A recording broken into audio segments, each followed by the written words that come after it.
Hello, everyone. Welcome to another Security Shorts with Scott. Thank you for joining us. And today I'm very happy to welcome Mr. Tim Danks, founder and CEO of Global Risk Perspectives. Tim, welcome to Security Shorts with Scott. Well, thanks for having me on, Scott. It's great to see you.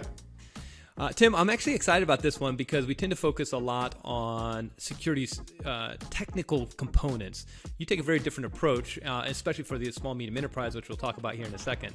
But I always like to start the conversation with just a quick story to help people get to know you a little bit. So it can be anything. It can be how you got into the industry, how you got into security, into compliance, but what sort of led you into this field?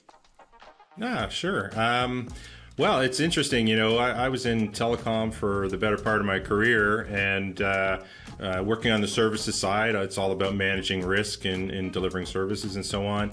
But as things started to evolve in the internet, something triggered me to kind of move towards cyber as kind of a secondary career path. And what I noticed is, I guess one of the stories that would say the precursor to all this was, when you have kids, especially young kids back in, 15 years or so ago, they're getting access to the internet and everything else. And, you start to restrict their access a little bit. You don't want them up all night playing games and so on. My daughter was grounded, and she was grounded from the internet, of course. And my wife said to me a couple days later, she really hasn't been complaining. So, a little bit of investigation, and I find out that, yeah, sure, she's logged on to the neighbor's Wi-Fi, which had no password and so on and so forth.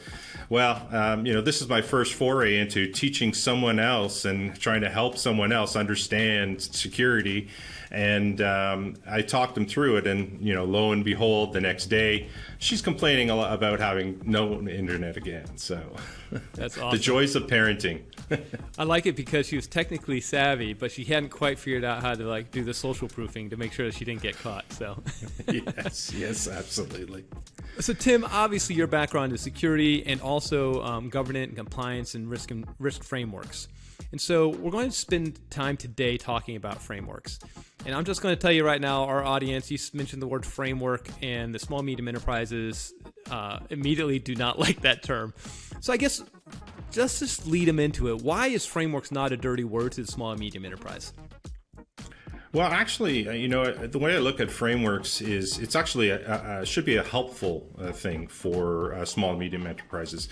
We saw last year a 38% increase in cyber attacks compared to 2021 in general, and 60% of those, 46% of those are small to medium business. And, so that's a lot. And a lot of these companies don't even have cyber insurance. So, 90% of small, medium enterprises don't have cyber insurance. So that's a concern. So how do you manage these concerns about risk and so on? Well, framework is there to try and help make sense of it all for you. Kind of breaks it down into this list of guidelines and policies and processes, best practices, and try to kind of put some frame around it to kind of guide you through what you might need to do. So I think, it's definitely necessary for a small business to do it, but it can be scaled to what you're doing as a small business and the resources and time you have to put into it. So. And I think that makes sense. I think people tend to think of frameworks as these big, huge monoliths, but they don't have to be. You can actually customize them and make them relevant to what you're doing as a small, medium enterprise. And also you don't have to, they may be a great starting point for trying to get a security program in place. And I guess to the starting point question, what is a good starting point for SMEs when it comes to approaching a cybersecurity framework? Well, there's a lot of things to consider, right? When you're looking at doing any kind of cyber program. First it starts with basic cyber hygiene and so on.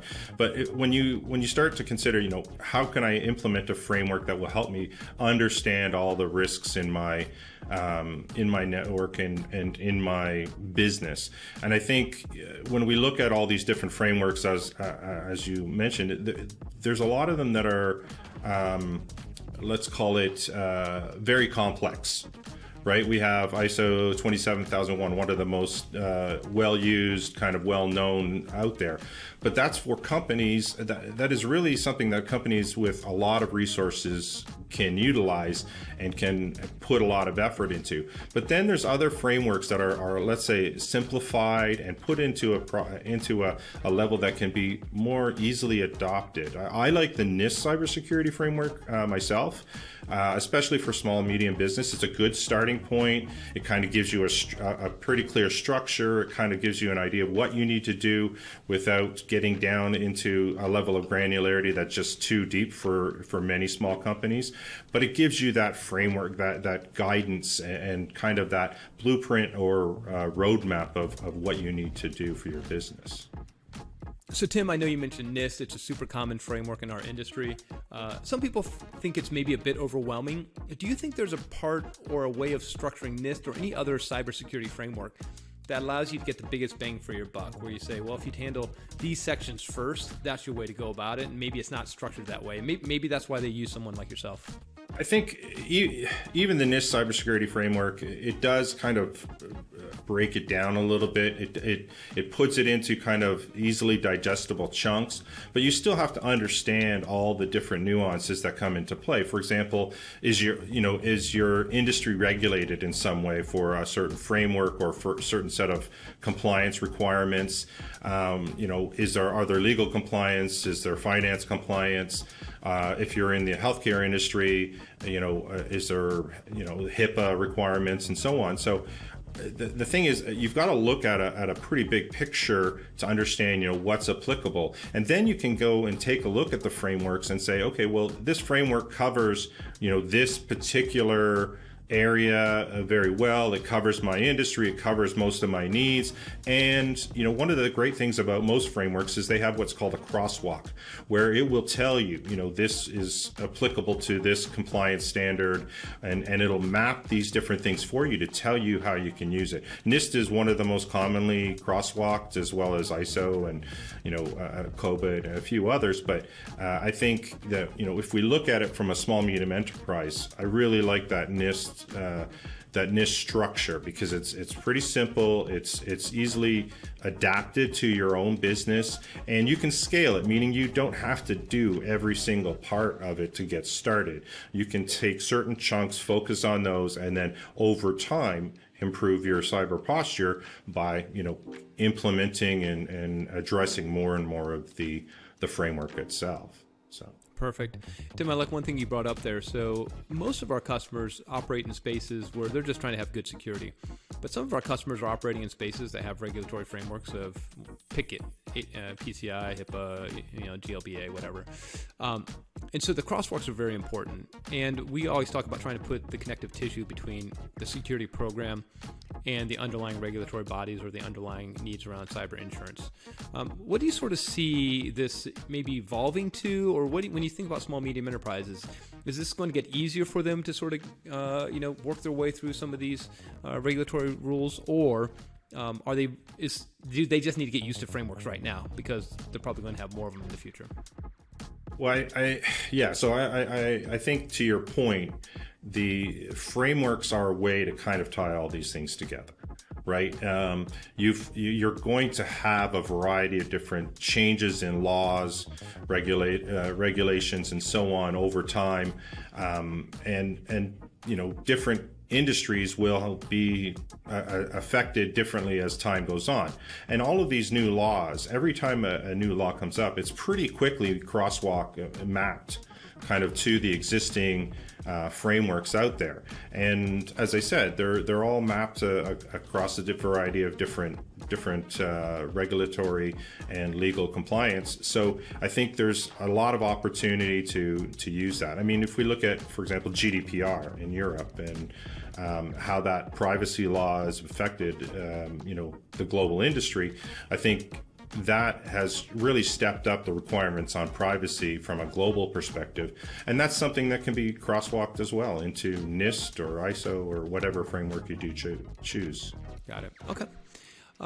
And then the last question sort of in this area is one of the benefits of a framework is once you get your cybersecurity framework in place, a lot of times they interconnect to others. So if you are a fintech company or health tech, there's oftentimes you're coming under regulatory bodies that are more restrictive or more detailed than just a standard tech company. So how does that all sort of work? And why does maybe getting an early start on your cybersecurity framework maybe make your life easier when it comes to some of these other items you have to tackle later? Yeah, of course. I mean, the framework is a starting point. It kind of will tie a variety of different things together, and we have these things called crosswalks, and they're maps or mapping of the framework to a variety of different regulatory or legal compliance standards and so on.